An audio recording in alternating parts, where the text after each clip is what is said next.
Hi everyone, so if you've been joining me for my Move It Monday sessions, then you will know that this week we're going to be working a little bit more on our core muscles.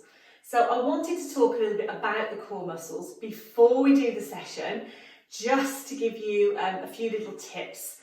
A few things that I have seen that come up time and time when people are trying to get those core muscles working, and I just thought it would be a little bit helpful.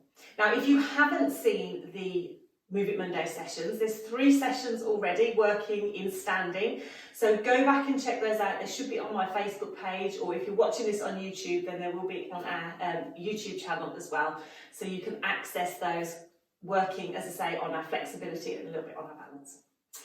Now, if you don't know who I am Zoe. I am a physiotherapist and Pilates instructor, and I am the founder of Pilates Health Online.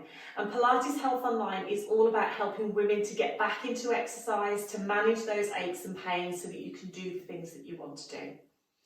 So today's session, I said we're going to be talking about the core muscles. And the core muscles, when we think about the core muscles, we've got different core muscles. So we've got our bigger power core muscles, if you like, the ones that we think about, our six-pack muscles that go down the front.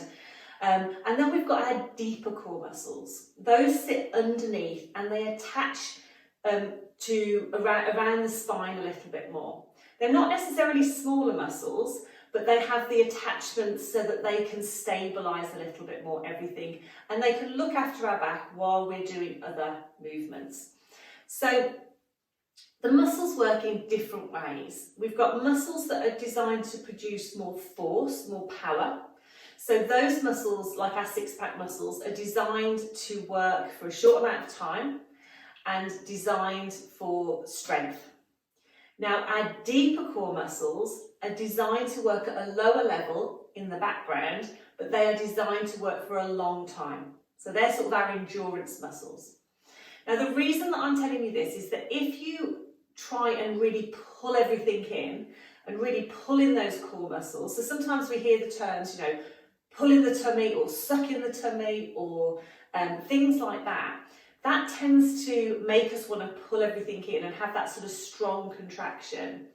What we tend to do is get the bigger core muscles, the more superficial, the six-pack muscles working. Sometimes it causes us to hold our breath.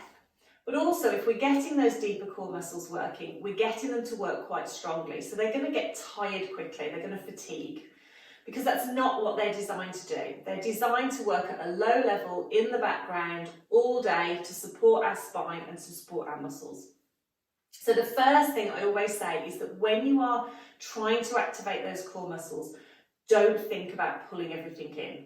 Okay, you want to think about, I always think about like a gentle awareness, like you think, I can just gently feel that there's something starting to work deep down into the tummy. And we will go through this in the session, so don't worry. I also think sometimes it's helpful to think about a dial. So imagine that you've got a volume dial on your speaker, and the dial goes from 0 all the way up to 10. Now, if we pull the muscles in, sometimes what happens is that we get that dial going right the way up to maybe an 8 or a 9 or even a 10.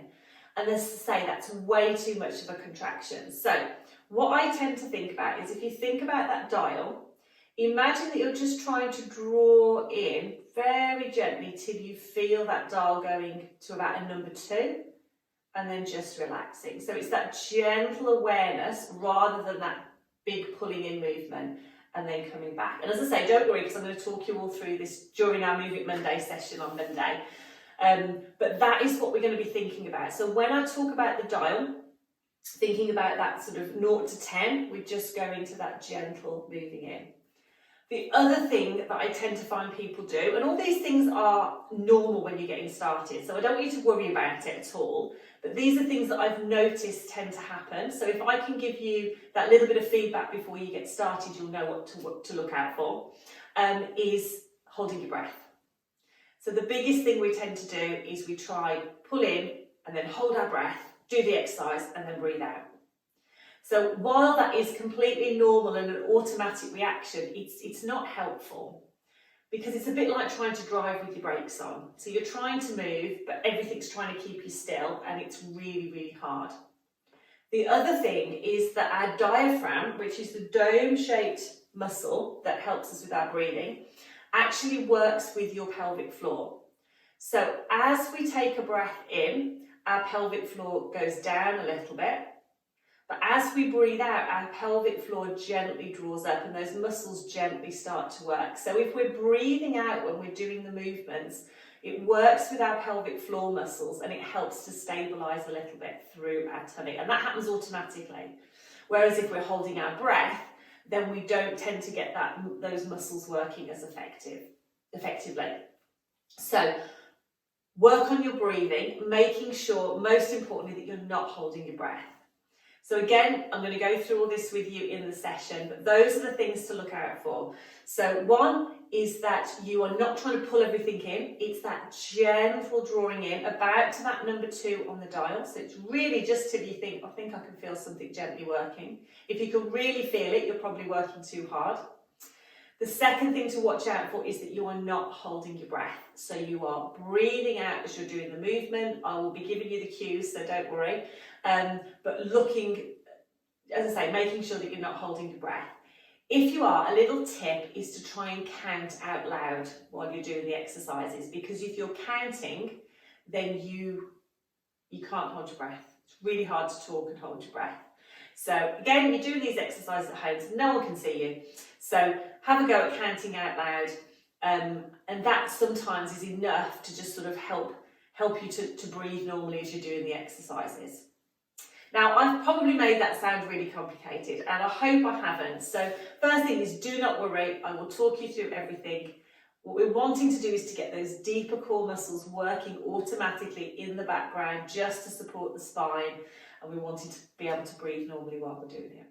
So join me on Monday. We're going to be talking about the core muscles. I've got some exercises that you can have a go at. We'll be talking all about this again, and if you have any questions, then please do let me know. So take care, and I will see you on Monday.